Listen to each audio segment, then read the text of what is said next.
Hello everybody, welcome to Tech Tuesday. Today I'm going to be talking about CBRS and specifically about some of the updates that there are because the auction for that spectrum just completed. I'll be right back.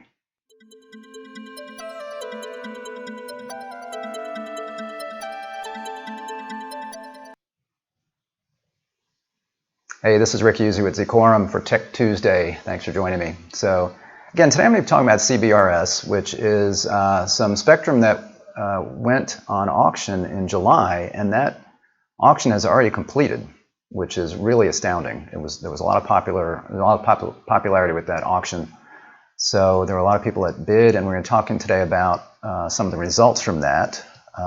So if you're joining me and you're joining me live and you have any questions, just feel free to want to comment or talk amongst each other. Just go ahead and comment in the little chat box there in YouTube. And if you have any questions during the live broadcast, I'll try to answer those if I can as I see them come up. So again, CBRS, what is it and what's going on with this? So CBRS, it's Citizens Broadband Radio Service. This is not CB radio like we remember from the 70s. This is spectrum that the FCC decided to make available, which is mid-band spectrum, which is really great spectrum for applications like 5G. It's in the mid-band, so it's fast. It's not nearly as fast as millimeter wave, but it also, unlike millimeter wave, it will go a lot further. It will go through walls, and it won't be impacted by trees. Really, you don't need line of sight as much as you would. You can go further with line of sight, but it's not like millimeter wave where you got to have line of sight and it's not going to penetrate trees, and even moisture can affect it. So while that millimeter wave is great for 5G in close areas with lots of small cells, it's not really a good option for 5G throughout the country. And this is great for fixed wireless as well, this spectrum. So there was a lot of popularity, as I mentioned, with this coming out and the auction. So the spectrum is in the 3.55 to 3.7 gigahertz range. So again, it's mid-band spectrum. I talked about millimeter wave. You also have on the other end the low-band spectrum, which is what T-Mobile, for example, is using right now for their nationwide 5G. And because that's low-band spectrum, it's not that much faster than their normal 4G service when they say it's 5G. So this spectrum is going to be very good for lots of different applications, and it's really the sweet spot for speed and then propagation. As far as speed, tests have shown that 100 megabits per second down and 20 up is definitely reachable. It might be more. The CBRS spectrum that people could get would be up to 40 gigahertz of spectrum. Well, excuse me, 40 megahertz of spectrum. This is something that maybe could be bonded together, and they might be able to get faster speeds. But obviously, as far as the FCC's definition for broadband these days, which is 25 down, and I believe, is it 2 up? I can't remember. 10 up? Can't remember.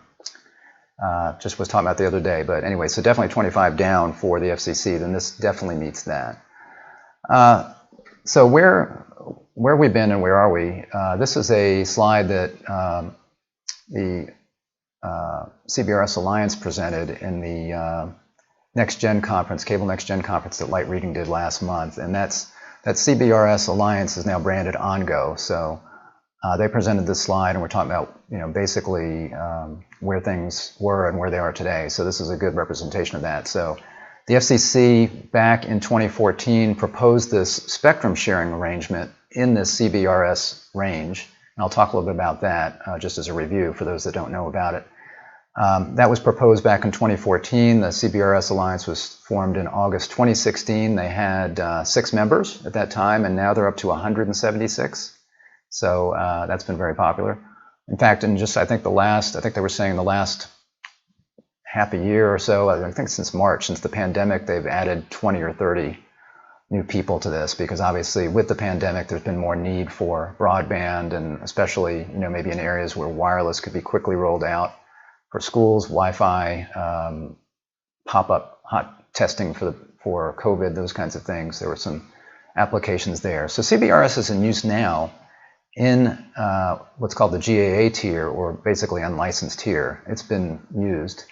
That was first started being used in January 2020. So this is I'm sorry, in September of 2019. That's when the initial commercial deployments were done.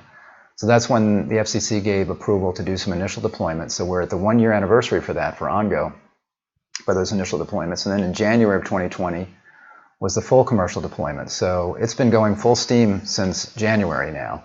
And that's in the unlicensed spectrum. So what we're talking about today is licensed spectrum. And again, this auction that was just completed. That auction, I think it was 24 days, 24 bidding days or so, that from start to finish, that it completed. What was the date on that? I don't have that here. I don't have the date. But anyway, it just completed just a week or two ago. And they expect those PALs, or those priority access licenses, to be put into place by the end of this year. So it'll be very quickly as those are rolled out. And a lot of that's because the general access, the unlicensed spectrum, has been in use all this time. So there's not that much difference now with the licensed spectrum.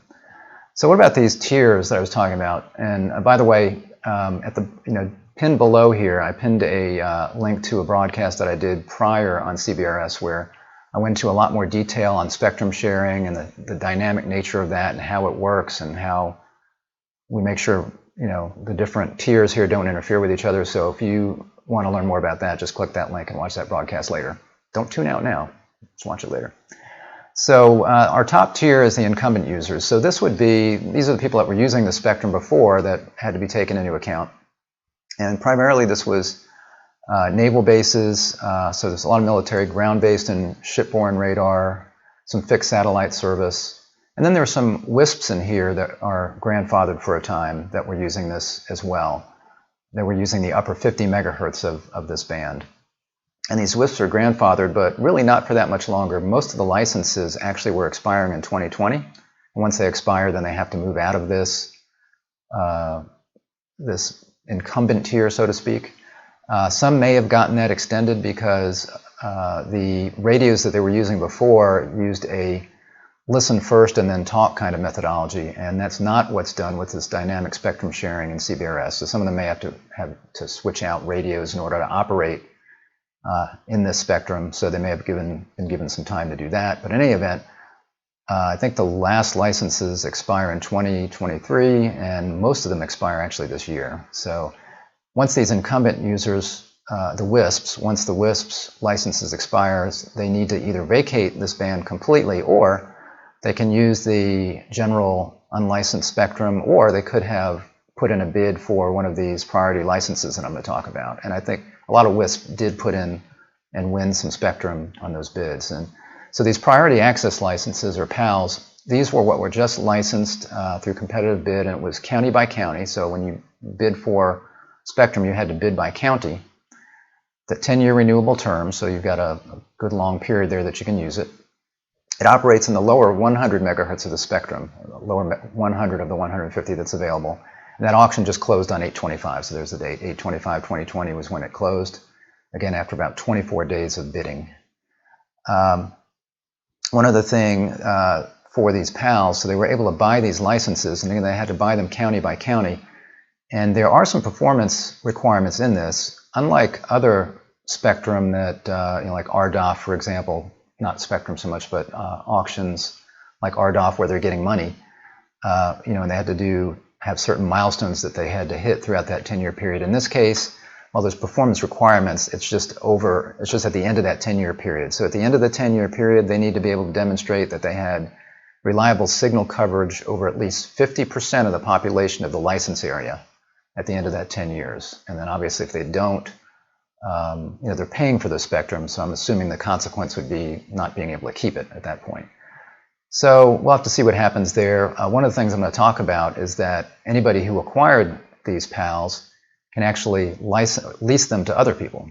So the FCC is allowing that, and that means that if somebody didn't need a whole county, there's going to be a market, an aftermarket for licenses for the spectrum for other people that want to use it. So I don't think there'll be any problem. I think this is going to be a popular spectrum, and there would be people licensing it from others. Then you've got your general authorized access. This is the Wild West here. This is your unlicensed spectrum. Again, it's been in use since September of last year on a limited basis, and January of this year on full commercial deployment. this can operate over the full 150 megahertz of that spectrum. Now, the caveat there is that they have no expectation of interference protection. So if you're in this band and one of the priority access licenses is operating in a portion of that spectrum, then you can't operate there. Or if a Navy ship comes into port and they start transmitting on one of those spectrums that you're using, you have to back off until they're done and go back in again. And again, there's methods and technology that handle all of that I described in that other video.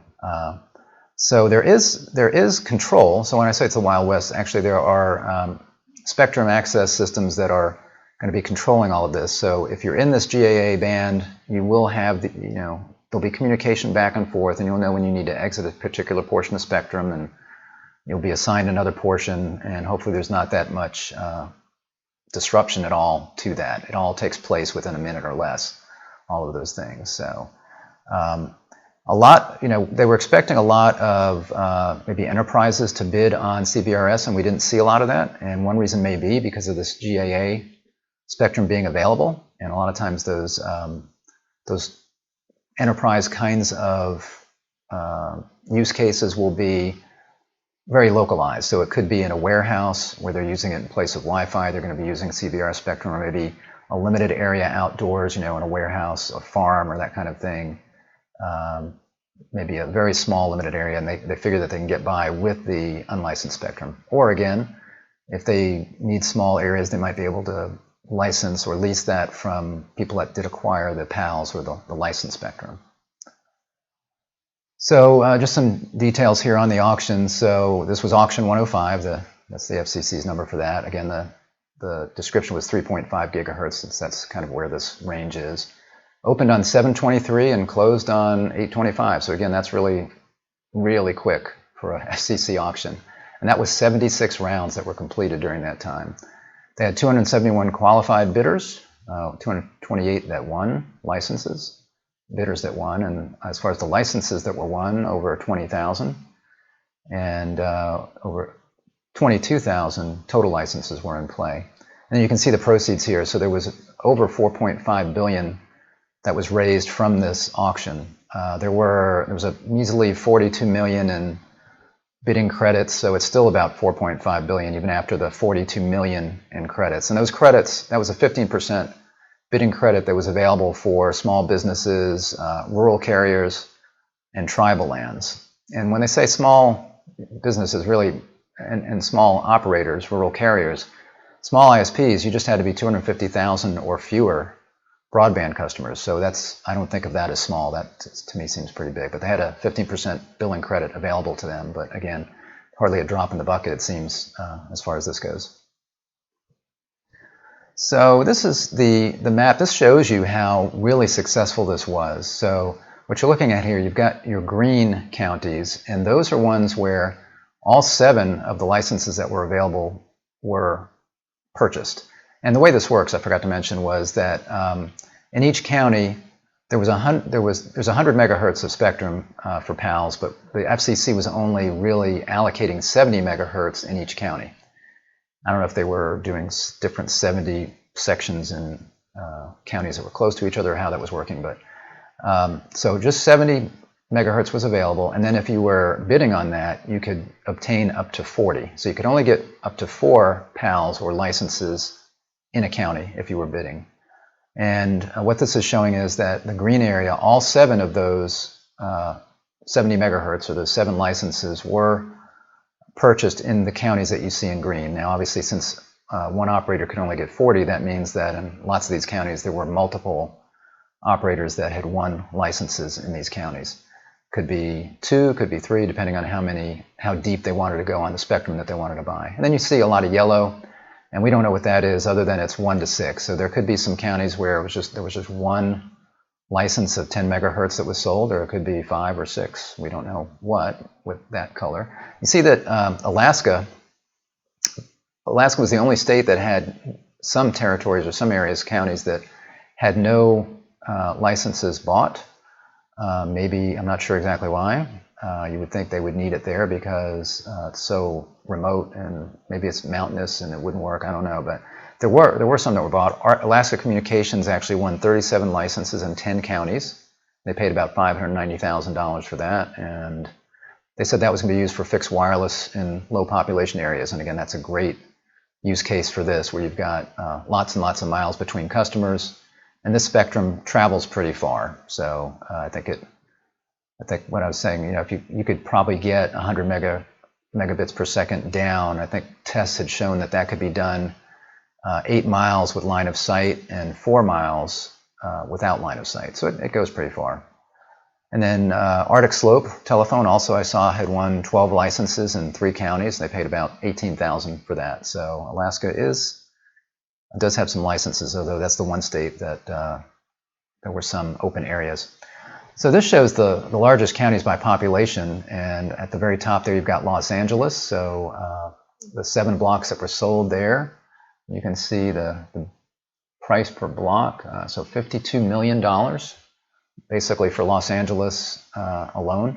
And then you've got this bid price per megahertz pop. And a megahertz pop, basically what that is, there's math involved, so I won't go into it too deep. So megahertz pop is the bandwidth passing one person in the coverage area in a spectrum license. So if you have, for example, 10 megahertz of spectrum reaching a region and there's 1 million people in that region, then you have 10 million megahertz pops.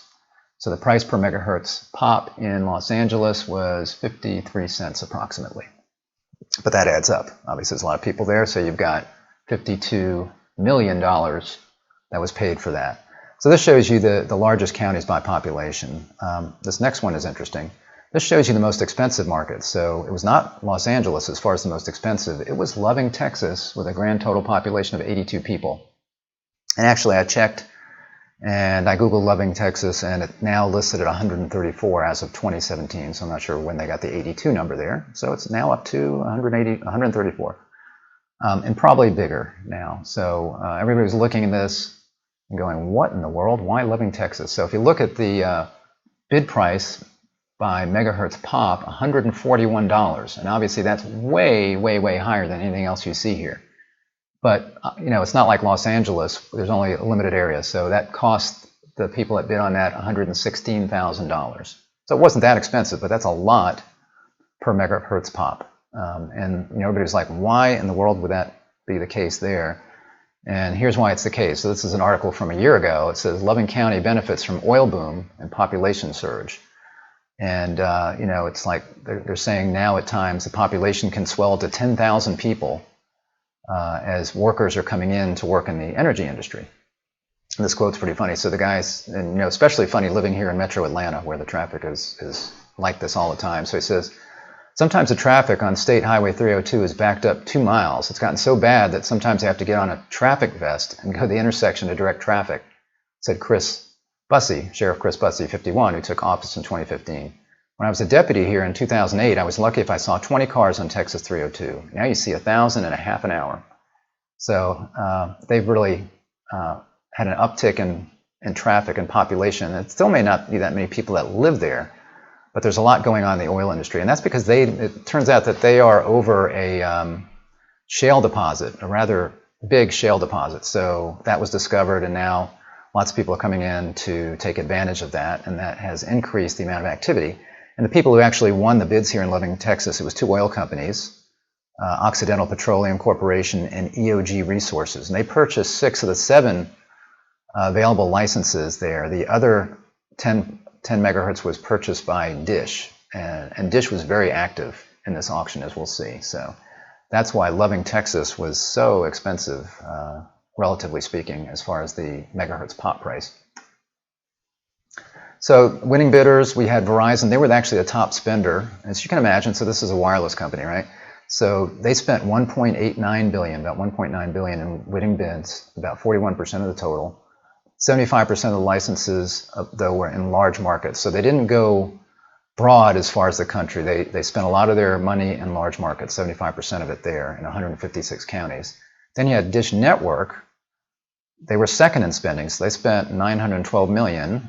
And they won the most PALs by far, 5,400 over almost 5,500 PALs across the country.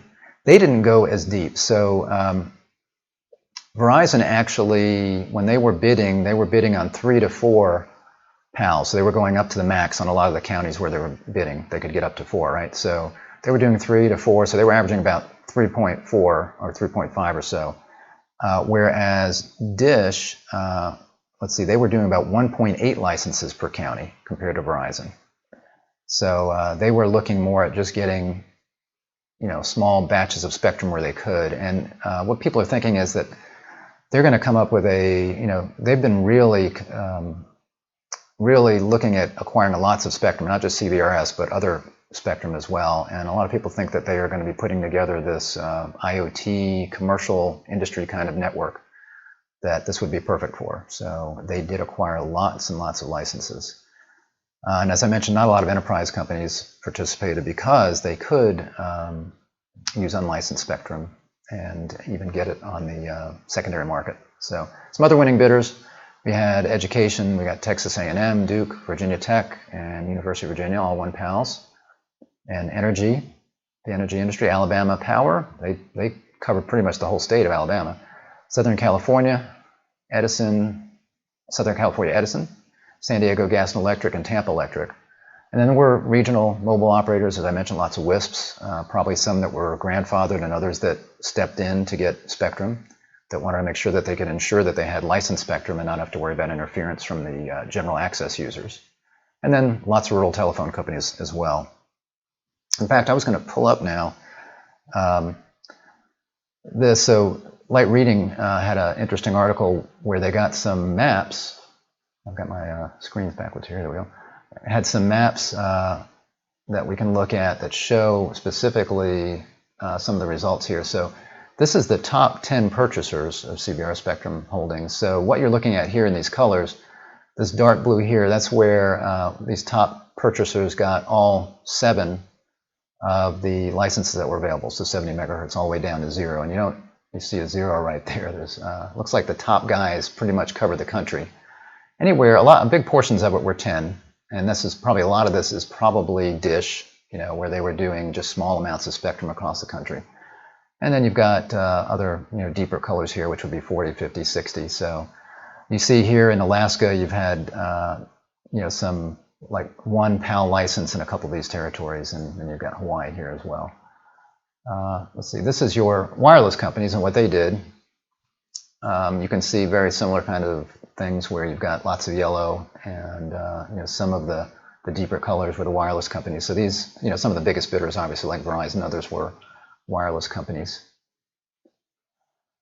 Cable companies. So cable companies did participate in this, and you can see various areas where they did.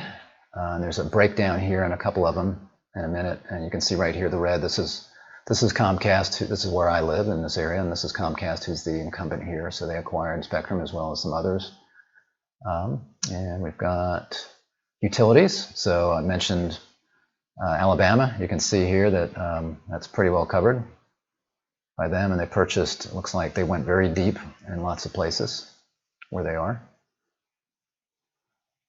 This is Verizon. So again, Verizon they didn't focus throughout the country. They focused on some major markets, and you can see that a lot of the country is open for them. This is Dish. You can see the difference here where Dish was going in. This color here, this darker color, is actually this 1, 2, 3, and 4. I think this would be the number of licenses that they purchased in the area. So your dark kind of wine color here is where they were just getting 1 license, and there's a few others where they were getting 3 or 4. But for the most part, it looks like they were doing not very deep as far as Dish goes, but they did have a lot of coverage throughout the country, as I mentioned, 5,600 or so PALs that they purchased. Comcast, again, so they were obviously purchasing spectrum in areas where they needed it, and maybe areas where they're operating, like the Atlanta area right here. And we've got Charter, a little bit less activity, but they purchased some licenses as well. And Cox Communications, they purchased some licenses. Windstream, they were pretty active, and Windstream, they have some challenges with a lot of their territories where maybe they're just providing DSL. They tend to be more rural areas, so this will be helpful for them as they want to maybe, obviously they're working and adding more fiber, but this gives them some options with wireless coverage where they can get above the FCC 25 megabits per second with CBRS, so this would be good for them. We've got Mediacom, so again, they're purchasing. We saw a lot of that on that cable company map where that was them in these areas. Shentel, so they obviously focused on where they're providing service. And then we've got Cable One, same thing. So they've got some spectrum here. Looks like a lot of it in the maybe 3 license range and some 4s and a few 2s. And some 1s in there, so Cable One also. So you can see there was pretty good coverage of spectrum there. So that's your winning bidders. So something else that's interesting, let me get my mouse back where it belongs here.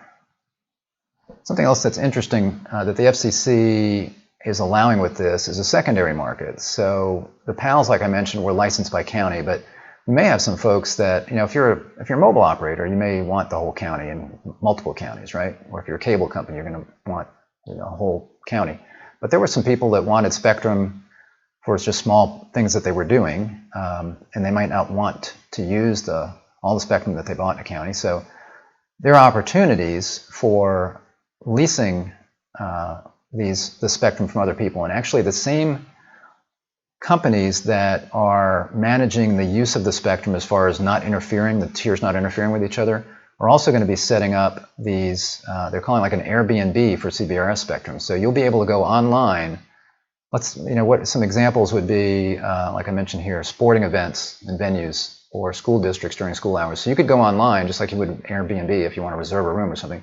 You go on and say, let's say I want some spectrum, and here's my area, here's how much I need, here's when I need it. And you click buy, and then that whole thing will take place almost automatically. That spectrum access system will know that you're the user of the spectrum during that time.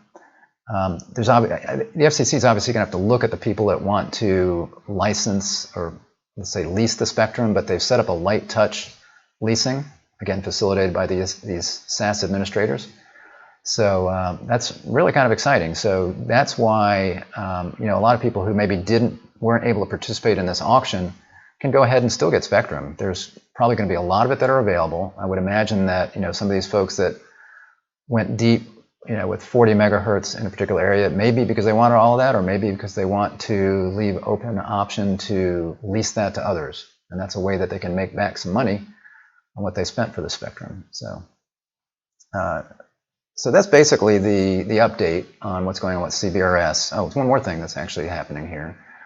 So that's CBRS, but the FCC has come out now and said that they're considering making this new mid-band spectrum available. So they did a draft order, I think it was last month, where they're going to make the spectrum just below CBRS from 3.45 to 3.55 available for commercial 5G use.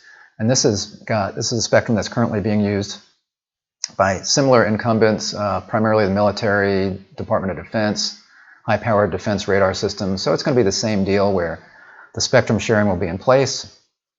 And the draft order was out last month, and it's going to be on the agenda this month, the end of the month, September 30th, at the FCC meeting when they'll be discussing this further. And their plan is to get the spectrum available and auctioned by December 2021, and hopefully the spectrum ready for use by early to mid 2022. And it won't take long. Once the main thing is the auction, because again, everything's going to be in place as far as the technology goes for the most part. So this is just more mid-band spectrum that the FCC is making available for 5G, and they've really been moving fast on this. So we have CBRS, we've got C-band spectrum that I've talked about before. That's the spectrum that's a little bit, I think it's 5 gigahertz, I believe.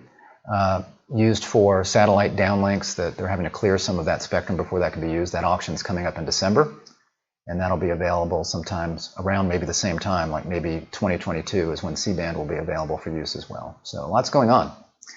So thanks for joining me. I hope this was helpful for you. And if you like this video, please give me a thumbs up.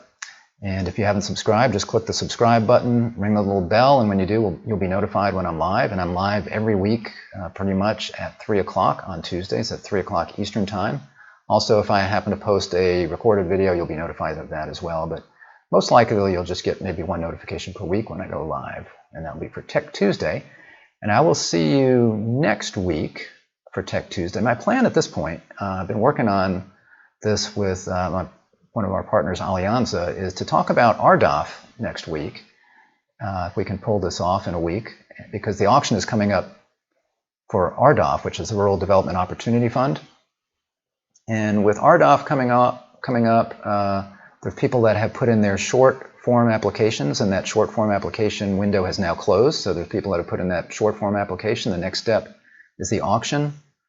And then after that auction, then they have to put in their full application. And one of the things that's required for RDOF is that you have to provide voice service. So if you're going to go ahead and get this financial assistance for these rural areas, in addition to providing broadband at speeds of 25 by 2, again, I think is the figure, you also have to be able to provide voice in that area. And you don't necessarily have to do that where you set up, have your own switch and get all that stuff in place. You can use a virtual cloud-based voice service. And I'm going to be talking with Kevin hopefully next week. We're going to try to pull that off, where next we're going to talk about cloud-based voice basically, and how that can help somebody get into the RDOF auction if they're kind of worried about how they're going to provide voice, or maybe they're thinking about having to build out their switch and all of that stuff, and they don't have to do that. So we'll talk about that next week hopefully. That will be Tuesday at 3 o'clock for Tech Tuesday. I will see you then. Bye-bye.